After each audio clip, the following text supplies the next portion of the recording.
And we're back to learning JavaScript. Let me show the Math.pow method. This can be used to calculate the value of x to the power of y.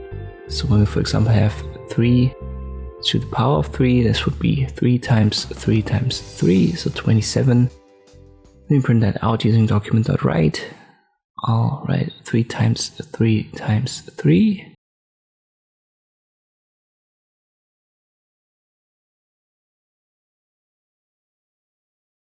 I forgot a 3 here.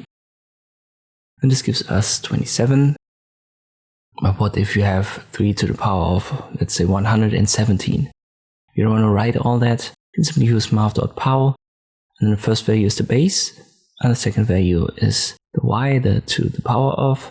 So 3 to the power of 4 would be 81. 3 to the power of 41 would be a very large number. And this is how this works. So the first value is the x, the second the y. Let us make that 7 squared. This would give us 49. So it would be equal to 7 times 7.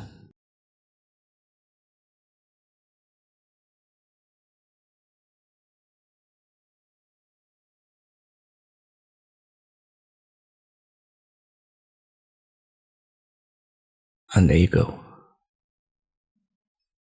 So again, it's always math.pow with regular brackets, and inside you have the first value, the x is the base, and the second is the y value, the to the power of value.